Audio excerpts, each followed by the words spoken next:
हमारे घर वालों पर क्या बीतेगी। जानता हूं कि हालात अच्छे नहीं होंगे, लेकिन इसके अलावा हम दोनों और कर भी क्या सकते हैं। कितनी बार घर वालों को मनाने की कोशिश की हम दोनों ने, लेकिन उनका जवाब बदला ही नहीं। वो कभी हमारी शादी के लिए नहीं मानेंगे सिद्धि। लेकिन अगर तुम्हें यह गलत लग रहा है तो तुम वापस अपने घर जा सकती हो। मैं तुम्हारे साथ कोई जबरदस्ती नहीं करूंगा। नहीं मानव, अब वापस जाने का सवाल ही नहीं उठता। तुम ठीक कह रहे हो। हम उन्हें कितना भी मनाएंगे वो नहीं मानेंगे, बल्कि मेरी शादी किसी और से करा देंगे। लेकिन हम दोनों भाग कर जाएंगे कहाँ? कोई जगह भी नहीं है हमारे पास। एक जगह है जहां कोई नहीं आएगा। तुम बस मेरे साथ चलो। मानव सिद्धि को लेकर रेलवे स्टेशन पहुंचा। वो रात के लगभग 12:30 बजे ट्रेन में बैठे और उनका अगला पूरा दिन सफर में कट गया। गांव पहुंचते पहुंचते उन्हें पूरे 22 घंटे लग गए। वो ट्रेन से उतरे और बाहर ऑटो ढूंढने लगे। शांतावाड़ी जाना है। शांतावाड़ी? वो भी इतनी रात को? मजाक कर रहे हो क्या मेरे साथ? भला मैं तुम्हारे साथ मजाक क्यों करूंगा? इतना ही तो बोला मैंने कि हमें शांतावाड़ी जाना है। माफ करना साहब, लेकिन इस समय मैं तो क्या कोई भी शांतावाड़ी की तरफ नहीं जाएगा। आपको पता नहीं क्या, वो ठाकुरों का बंगला, और उस बंगले में भटकती वो आत्मा। पिछले महीने किशोर चला गया था अपना ऑटो लेकर रात को उस तरफ। बंगले के अंदर से चीखने की आवाजें आ रही थी उस आत्मा की। अरे उसे तो परछाई भी दिख गई थी उसकी। वो तो किस्मत अच्छी थी किशोर की जो जिंदा बच गया, लेकिन हफ्ते भर तक बुखार नहीं उतरा उसका। मैं तो ऐसा जोखिम मोल नहीं लेने वाला। अरे भाई चल ठीक है, तू हमें शांतावाड़ी तक मत लेकर जा, लेकिन उससे थोड़ी दूर पहले तो छोड़ ही सकता है। अब इतनी दूर तो हम पैदल चलकर जा नहीं पाएंगे ना। अच्छा ठीक है, थोड़ी दूर पहले उतार दूंगा, लेकिन भाड़ा दोगुना लूंगा। अच्छा ठीक है, चलो बैठो सिद्धि। वो दोनों ऑटो में बैठ गए। ऑटो वाला पूरे रास्ते बस भगवान का नाम जपते हुए आगे बढ़ता जा रहा था। वो वहां पहुंचने ही वाले थे। सामने ही कुछ दूरी पर उन्हें शांतावाड़ी का बोर्ड दिखाई दिया। तभी ऑटो वाले ने ऑटो को रोक दिया और आगे उन्हें पैदल ही जाना पड़ा। यहाँ पर बांग्ला नंबर 713 है, तुम्हें दिखाई दे तो मुझे बताना। 713 कहा ना तुमने? वो रहा। लेकिन ये बंगला तो किसी भूतिया फिल्म का सेट लगता है। इसे देखकर तो ऐसा लग रहा है जैसे सालों से यहाँ पर कोई आया ही नहीं। हाँ बाबा, ऐसा ही है। पिछले 30 साल से यहाँ पर कोई नहीं आया। ये हमारा पुश्तैनी बंगला है। चलो चलते हैं। अरे लेकिन अगर ये तुम्हारा पुश्तैनी बंगला है तो तुम्हारे घर वाले तो आसानी से हमें यहाँ पर ढूंढने आ सकते हैं। मुझे नहीं लगता कि कोई यहाँ आएगा। जब 30 साल से यहाँ पर कोई नहीं आया तो अब क्या आएगा? और तुम बिल्कुल भी चिंता मत करो, उन्हें कभी शक नहीं होगा कि मैं तुम्हें लेकर यहाँ पर आया हूं। मानव ने अपनी जेब से एक चाबी निकाली। बंगले की चाबी उसके पापा के पास रहती थी। उसने पहले ही सोच लिया था कि वो सिद्धि को लेकर वहीं जाएगा, इसलिए उसने पापा की अलमारी से चाबी चुराकर एक डुप्लीकेट चाबी बनवा ली। बंगले के दरवाजे पर अनगिनत जाले लगे हुए थे और कुछ ताबीजों को दरवाजे पर बांधा हुआ था। मानव ने ज्यादा ध्यान नहीं दिया और उन ताबीजों को हटाकर दरवाजा खोल दिया। वो दोनों जल्दी से अंदर गए और जल्दी से उन्होंने अंदर से दरवाजा बंद कर लिया। अंदर पूरा घर धूल से भरा हुआ था और हर जगह मकड़ी के जाले लगे हुए थे। लेकिन हवेली की नक्काशी देखकर सिद्धि सन्न रह गई। हाँ बाबा, ऐसा ही है। पिछले 30 साल से यहाँ पर कोई नहीं आया। ये हमारा पुश्तैनी बंगला है। चलो चलते हैं। कितनी अजीब बात है ना मानव, इतनी सुंदर हवेली को तुम्हारे परिवार ने यूं ही छोड़ रखा है। इतनी सुंदर नक्काशी वाला घर तो आजकल देखने को भी नहीं मिलता। समझ नहीं आता तुम्हारे परिवार ने इस हवेली को इतने सालों से ताला लगाकर बंद क्यों रखा है। पता नहीं, और मैं ये जानना भी नहीं चाहता। तुम एक काम करो, तुम अंदर रुको, मैं खिड़की खोलकर बाहर जाता हूँ और दोबारा से इस ताले को बाहर दरवाजे पर बंद करके आता हूँ, ताकि किसी को शक ना हो कि कोई अंदर है। ठीक है। मानव खिड़की खोलकर बाहर की तरफ गया। तभी सिद्धि के कानों में एक आवाज पड़ी, जैसे तो कोई औरत सिसकियां भरते हुए रो रही हो। उस आवाज से सिद्धि अचानक से घबरा गई। उसने अपने फोन की टॉर्च जलाई और इधर उधर देखा, मगर वहां पर कोई नहीं था। वो घबराकर खिड़की की तरफ चली गई। उसने बाहर झांक कर देखा तो एक आदमी वहां से गुजर रहा था, इसलिए शायद मानव कहीं छुप गया था। उस आदमी को सिद्धि नजर ना आए, इसलिए वो भी नीचे बैठ गई। सिद्धि ने थोड़ी देर बाद अपनी गर्दन ऊपर उठाकर देखा तो वो आदमी वहां से जा चुका था। वो उठी और खिड़की खोलने लगी, मगर खिड़की जैसे जाम हो गई। तभी उसे ऐसा लगा मानो किसी ने पीछे से उसके कान पर ठंडी फूंक मारी, मगर घर में तो सिद्धि के अलावा और कोई नहीं था। ये सोचकर सिद्धि डर से कांप उठी। उसका चेहरा पसीने से भीग गया। वो पीछे मुड़कर नहीं देखना चाहती थी, लेकिन तभी अपने कंधे पर उसने किसी का हाथ दिया। डर के मारे उसने अपनी आंखों को बंद कर लिया। कुछ देर बाद धीरे धीरे वो बोझ उसके कंधे से गायब हो गया। सिद्धि का डर कुछ कम हुआ। गहरी सांस भरते हुए उसने अपनी आंखें खोली, मगर आंखें खोलते ही उसकी जान जैसे उसके हलक में अटक गई हो।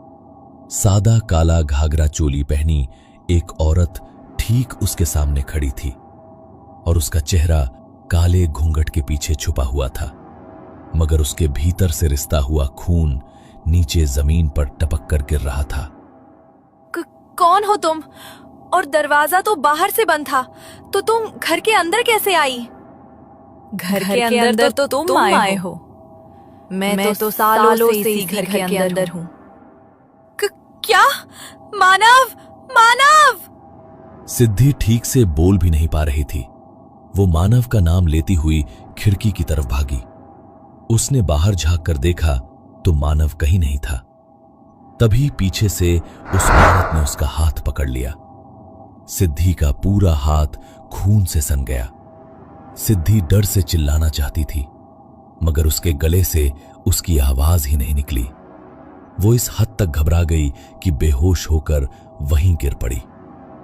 बेहोशी में उसके कानों में किसी के कदमों की आवाज पड़ी। उसने आंखें खोली तो देखा कि वो कमरे में बिस्तर पर लेटी हुई है और मानव बिस्तर के पास चक्कर काट रहा है।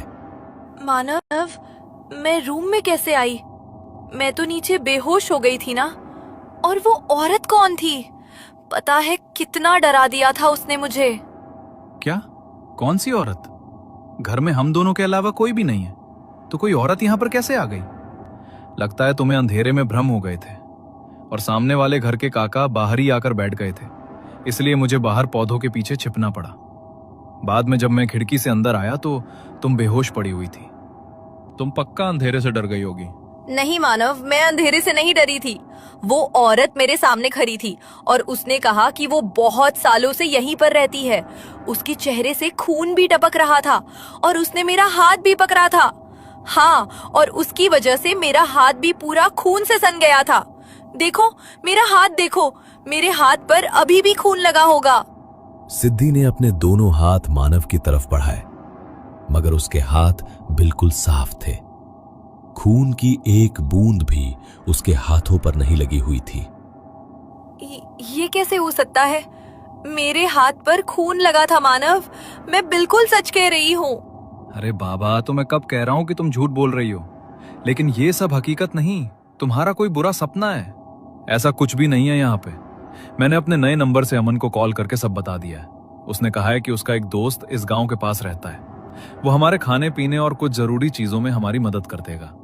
राशन का इंतजाम आज हो जाएगा, लेकिन वो अंधेरा होने के बाद ही आ पाएगा। तब तक हम जो स्नैक्स अपने साथ लेकर आए हैं उसी को खाकर काम चलाना पड़ेगा। शाम को मानव का वो दोस्त उनके लिए राशन और कुछ जरूरत का सामान देकर वहां से चला गया।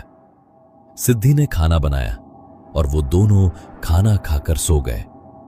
सिद्धि कच्ची नींद में थी, तभी उसे फिर से किसी के रोने की आवाज सुनाई दी। उस आवाज से उसे कल की रात याद आ गई और वो अचानक से हड़बड़ाकर उठी। उसने मानव को उठाने के लिए अपने बगल में देखा तो वहां मानव था ही नहीं। तभी दरवाजे के पास उसे पैरों की आवाज सुनाई दी। तो उसने देखा कि मानव की आंखें बंद है और वो कमरे से बाहर जा रहा है। अरे मानव, तुम कहाँ जा रहे हो? सुनो! अरे यार, इसे नींद में चलने की आदत कब से हो गई? मानव! सिद्धि के बार बार बोलने पर भी उसे मानव की तरफ से कोई जवाब नहीं मिला, इसलिए वो कमरे से बाहर उसके पीछे पीछे जाने लगी। तभी उसने देखा कि मानव एक कमरे के अंदर जा रहा है।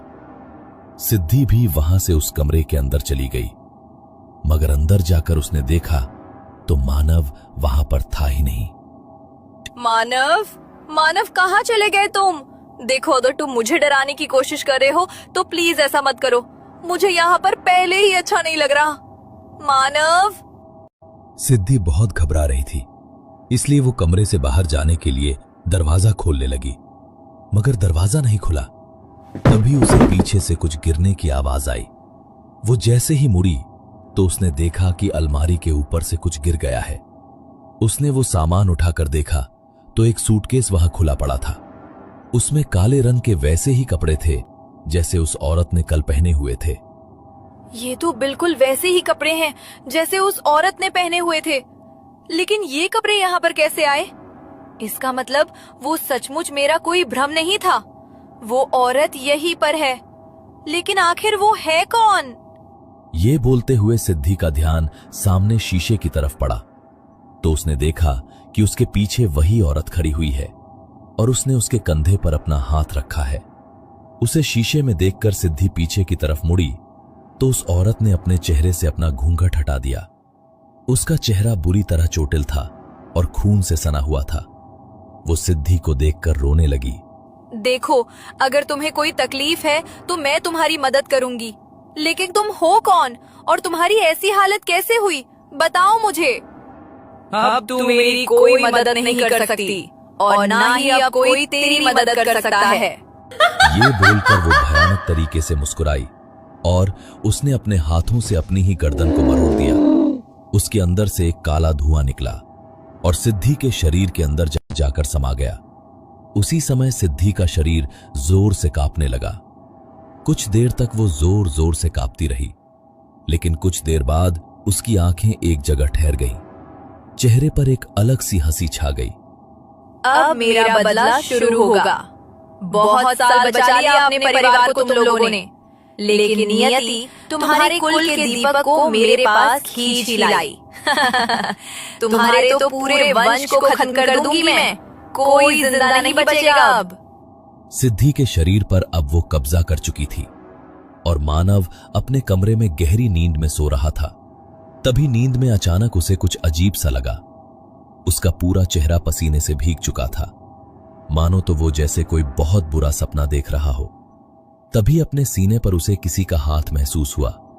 उसने डरते हुए अपनी आंखों को खोला तो सिद्धि काला घाघरा चोली और सर पर वो काला दुपट्टा ओढ़े भयानक हंसी हंसते हुए एक टक मानव की तरफ देखे जा रही थी। उसे इस तरह देखकर मानव बुरी तरह घबरा गया और हांफता हुआ अपने बिस्तर पर बैठ गया। ये क्या कर रही हो तुम? तुम्हारा दिमाग खराब हो गया है क्या?